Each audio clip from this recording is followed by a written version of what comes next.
Thank you, sir. For item 9C is the report of the Committee on Legal, Good Governance, Justice, Human Rights, Rules and Privileges, and the Committee on Barangay Affairs regarding the committee meeting conducted to review and deliberate on the following ordinances submitted by the Barangay Osmeña, this municipality. Ordinance number 38 series of 2026 and Ordinance number 39 series of 2026 of Barangay Osmeña. Osmeña muna. Okay. Yun lang. Osmeña muna. Councilor Attorney Jerome Marcos. Thank you, Mr. Presiding Officer. May we respectfully render our committee report relative to the ordinance for review submitted by Barangay Osmeña. For ordinance number 38 series of 2026, the ordinance promoting the use of the Filipino language and indigenous languages in official communications, programs, activities, and documents of Barangay Osmeña in the Sangguniang Kabataan. So the findings are as follows. First, the ordinance was passed to promote inclusivity in the barangay and in support to the Gawad Carlos M. Padilla Award under the Commission sa Wikang Filipino. Number two, the ordinance was passed to strengthen the proposed measure on the need to reinforce the Filipino language. Third, the committee found the ordinance to be within the powers of the said of the Sangguniang Barangay. Hence, the following recommendations. One, first, to approve the ordinance as presented on the committee level, and second, to elevate the matter to the plenary for further scrutiny and study. With that, may we move that the aforementioned committee report be approved on the plenary, Mr. Presiding Officer. Been moved and seconded that the ordinance number 38 series of 2026 of Barangay Osmeña be approved. Is there an objection? There being none, said motion is approved. Second, Proceed. we proceed, Your Honor. Second, ordinance number 39.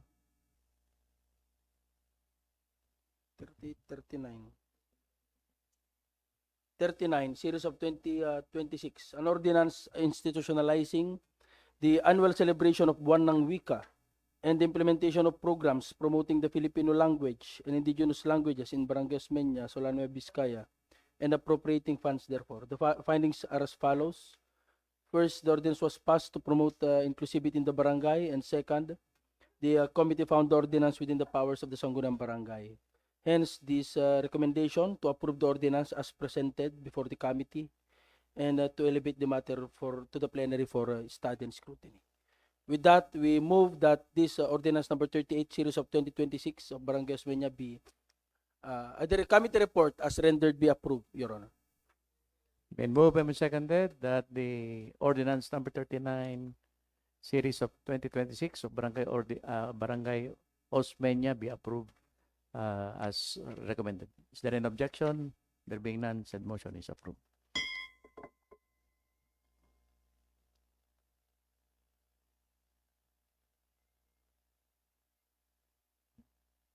Tuloy na, ma'am? Sige. O you read also?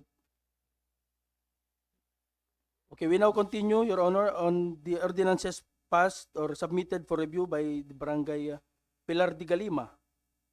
So we report first relative to ordinance number 1, series of 2026, entitled an ordinance mandatorily requiring all households in Barangay P. de Galima, Solano, Vizcaya to install sanitary toilet facilities, and adopting ordinance number 2025-02-11, an ordinance requiring all households in the municipality to comply with zero open defecation and providing penalties for violation thereof.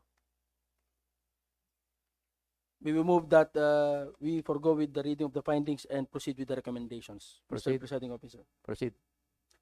Recommendations are as follows. Number 1, to replace the word mandatory to mandatorily in the title, hence to read, an ordinance mandatorily requiring all households in Barangay Pilar de Galima, Solano, Vizcaya, to install sanitary toilet facilities and adopting municipality ordinance number 2025-02-11, an ordinance requiring all households in the municipality to comply with zero open defecation and providing penalties for violation thereof.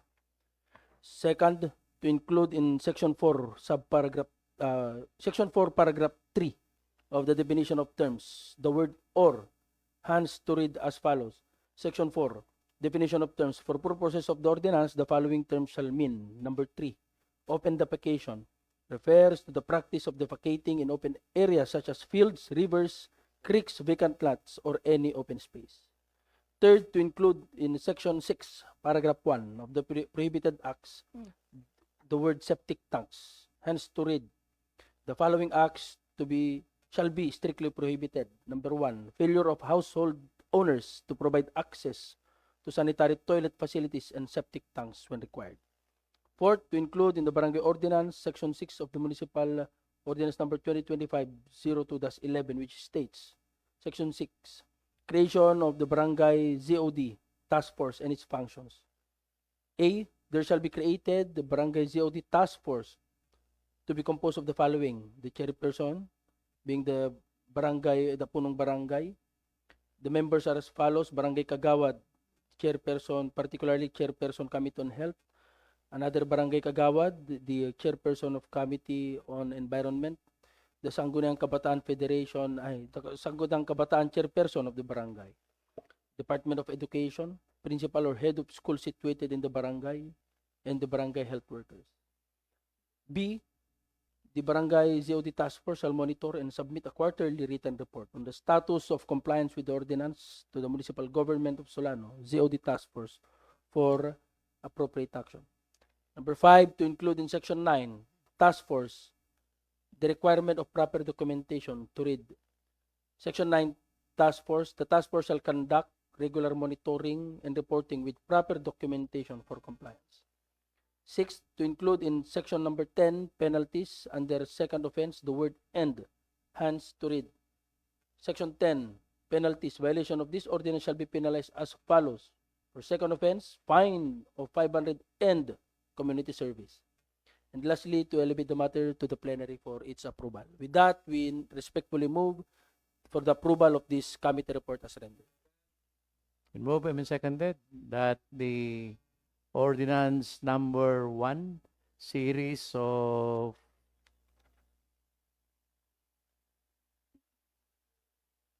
01.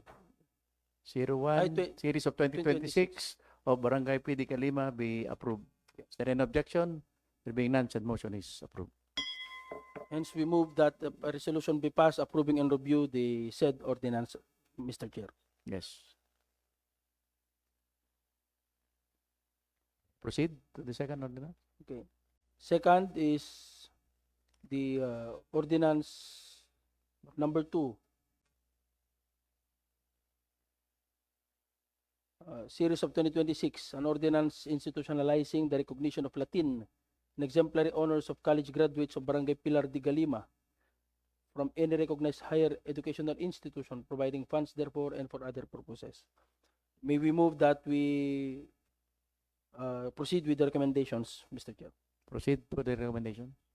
First recommendation, to remove the phrase such as cum laude, magna cum laude, and summa cum laude in the first whereas, and replace the same with quote-unquote and top-notchers. Hence, shall read, whereas the Philippine higher education system, the awarding of Latin honors and top-notchers serve as a formal recognition of academic excellence among graduating students.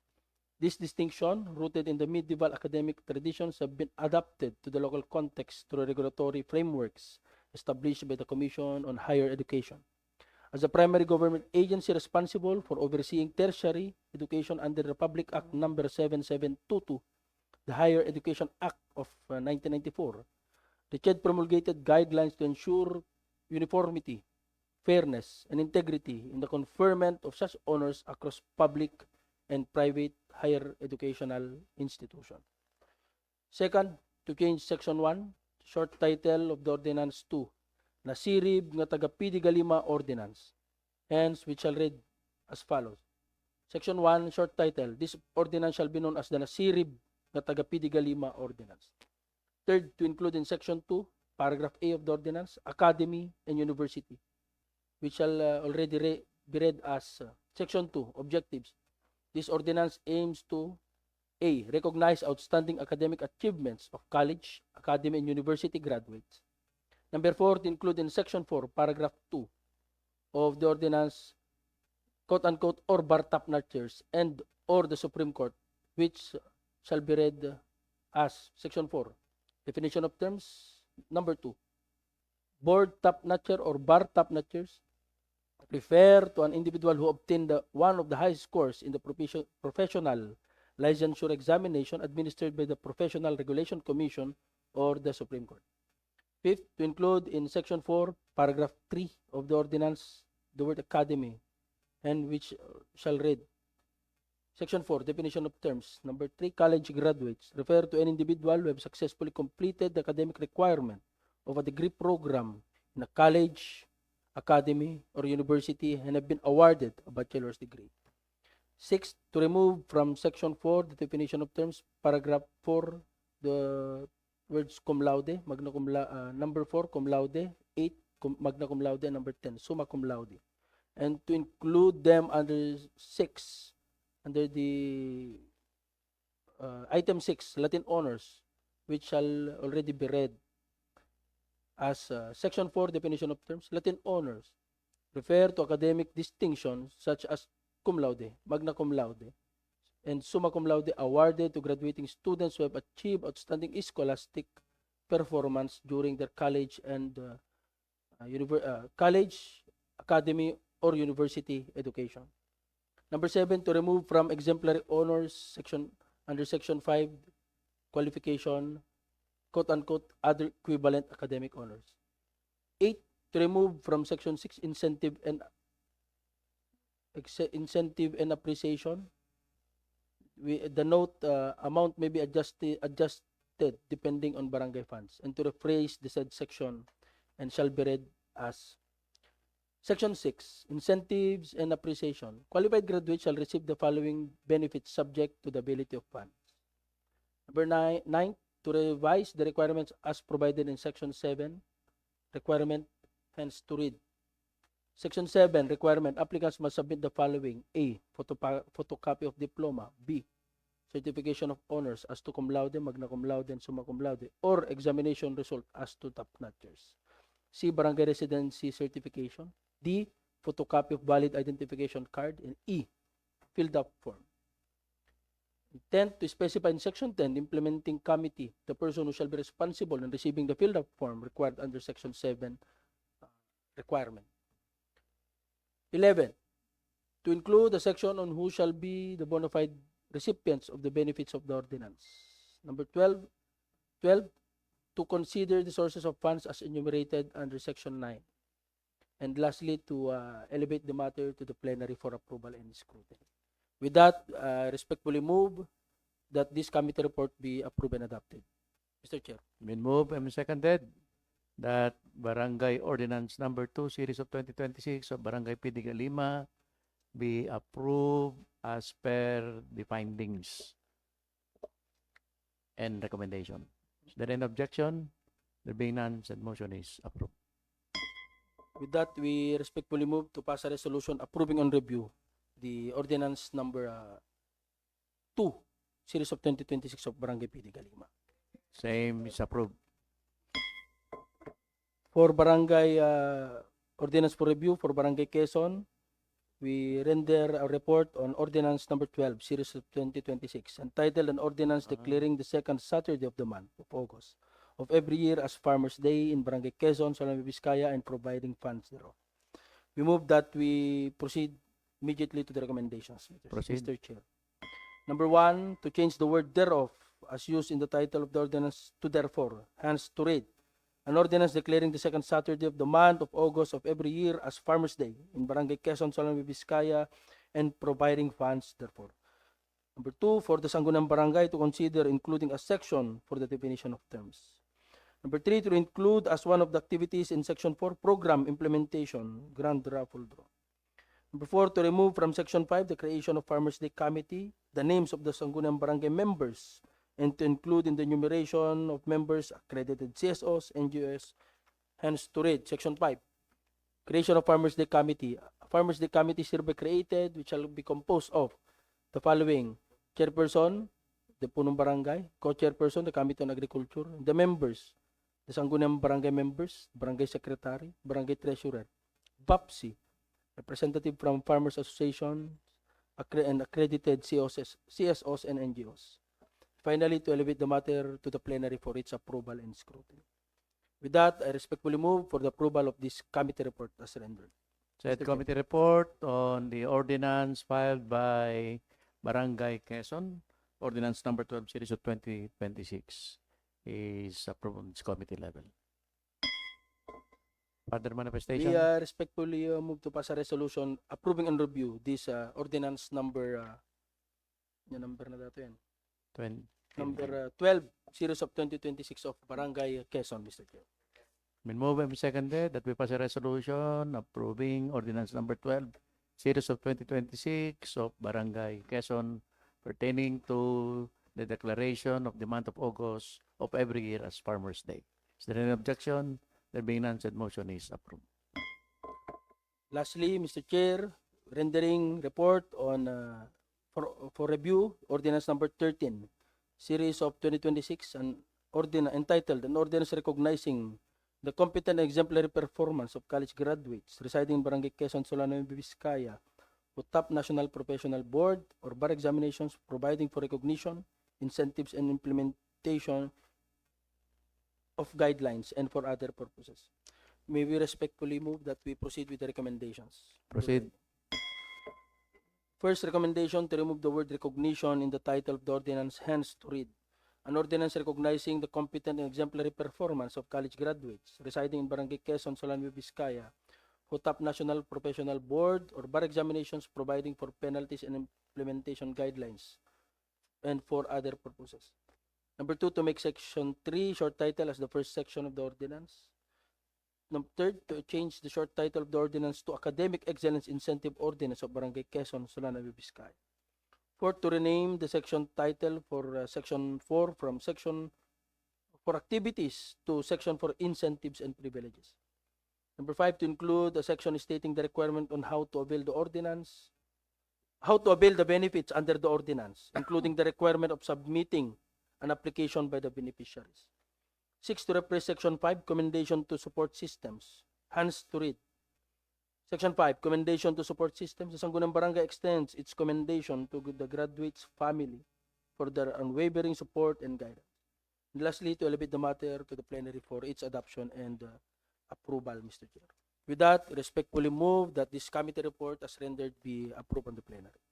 Been moved and seconded that the committee report rendered pertaining to ordinance number 13, series of 2026 of Barangay Quezon be adopted. Is there an objection? There being none, said motion is approved. Further manifestation, Attorney And Jerome? we respectfully move that a resolution be passed approving on review ordinance number 13, series of 2026 of Barangay Quezon, Mr. Chair. Been moved and seconded that we pass a resolution approving ordinance number 13, series of 2026 pertaining to the ordinance recognizing the competent and exemplary performance of college graduates residing in Barangay Quezon, this municipality. Is there an objection? There being none, said motion is approved. That would be all for the Joint Committee on Legal and Barangay Affairs. Thank you, you. Mr. Presiding. Attorney Jerome, for both Committee on Legal and Barangay Affairs. Madam Secretary, may we proceed?